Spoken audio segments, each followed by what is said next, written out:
जब मन टूट जाए, जब रास्ते कठिन हो जाएं, जब कोई सुनने वाला ना मिले, तब लोग एक ही आवाज पुकारते हैं, वेंकटेश्वर बालाजी। तिरुपति एक ऐसा नाम जो सिर्फ पहाड़ी पर बना एक मंदिर नहीं, बल्कि करोड़ों भक्तों की सांसों में बसने वाला विश्वास है। आज हम सुनेंगे भगवान बालाजी की वो पवित्र कथा जिसे सुनकर मन पवित्र हो जाता है और हृदय में आशा की एक नई लौ जल उठती है। बहुत समय पहले देवताओं और मनुष्यों के मन में एक प्रश्न उठने लगा, त्रिदेवों में सर्वोच्च कौन है, ब्रह्मा, विष्णु या महादेव शिव? इसका निर्णय करने के लिए चुने गए महान ऋषि महर्षि भृगु। भृगु पहले ब्रह्मा के लोक में जाते हैं, फिर शिव लोक में, लेकिन स्वागत उनके मन के अनुसार नहीं होता। भृगु को लगा ब्रह्मा और शिव विनम्रता में अपूर्ण हैं, और फिर वे पहुंचे श्री हरि विष्णु के लोक वैकुंठ।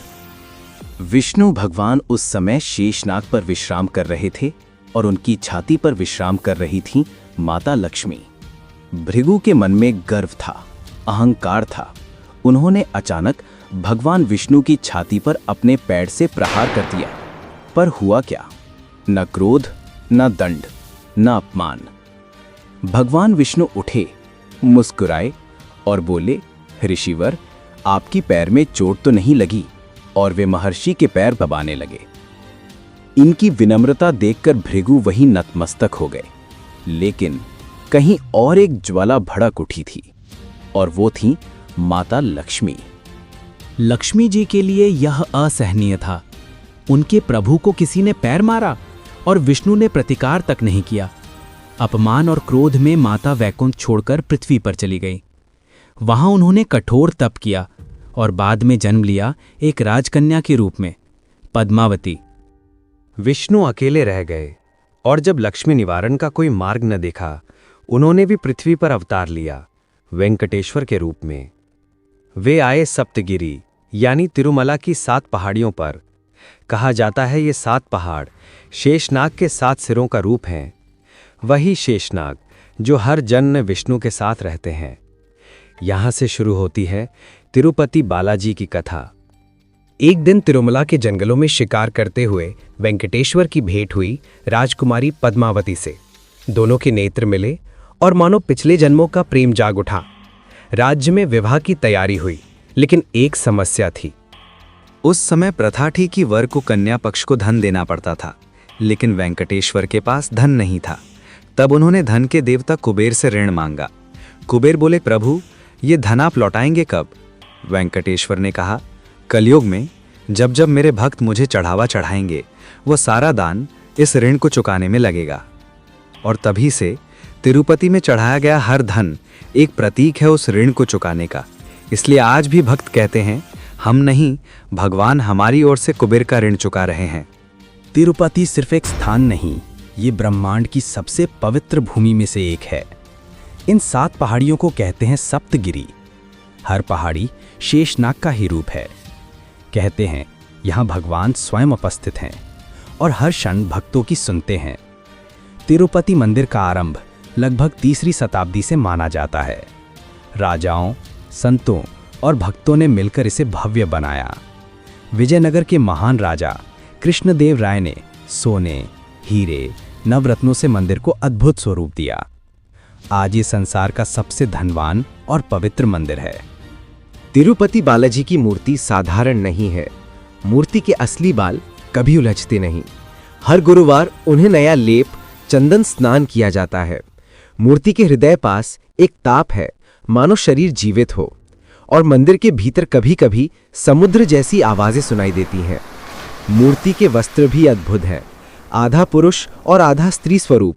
ये इस बात का संकेत है कि विष्णु और लक्ष्मी अलग नहीं, एक हैं। तिरुपति में बालदान एक अनोखी रहस्यमयी परंपरा है। भक्त अपने बाल काटकर भगवान को अर्पित करते हैं, क्योंकि बाल अहंकार का प्रतीक है। जब भक्त अपने बाल देते हैं, वे अपना घमंड, अपनी पहचान, अपना अभिमान भगवान को समर्पित कर देते हैं। कथा कहती है कि एक बार वेंकटेश्वर की मूर्ति पर बाल उगे थे और एक गाय रोज दूध से उनका अभिषेक करती थी।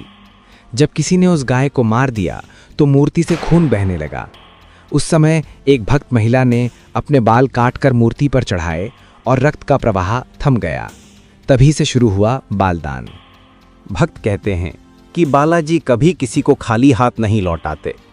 किसी की संतान की इच्छा पूरी होती है, किसी की बीमारी दूर होती है, किसी का कारोबार चल पड़ता है, किसी की किस्मत पलट जाती है। जब लाखों लोग आस्था लेकर आते हैं तो चमत्कार सिर्फ ऊपर नहीं, मन के अंदर भी होते हैं। हर दिन यहाँ दर्जनों पूजा होती हैं। सुबह का जागरण, अभिषेक, अर्चना, प्रसाद। गुरुवार को होती है विशेष पूजा, चंदन का लेप, दिव्य श्रृंगार और दीपों की रोशनी। जब घंटियों की ध्वनि पहाड़ियों में गूंजती है, ऐसा लगता है जैसे स्वयं भगवान पुकार रहे हों, आओ भक्तों, मैं यहीं हूँ।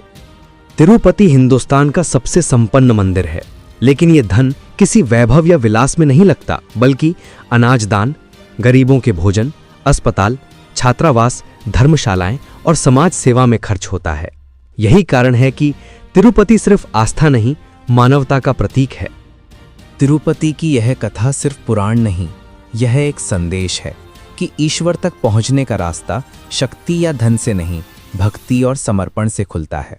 जब आप बालाजी के चरणों में सिर रखते हैं, आप सिर्फ दर्शन नहीं करते, आप अपना दुख, अपना अतीत, अपनी सारी पीड़ा भगवान के हवाले कर देते हैं। इस दुनिया में अनगिनत मंदिर हैं, पर तिरुपति ऐसा स्थान है जहां हर दिल को सुकून मिलता है, क्योंकि यहाँ वेंकटेश्वर सिर्फ एक देवता नहीं, बल्कि वो पिता हैं जो अपने भक्तों की हर पुकार सुनते हैं। यदि ये पवित्र कथा आपके मन को स्पर्श कर गई तो वीडियो को लाइक करिए और अधिक भक्तिपूर्ण कथाओं के लिए चैनल को सब्सक्राइब करिए। जय श्री वेंकटेश्वर बालाजी।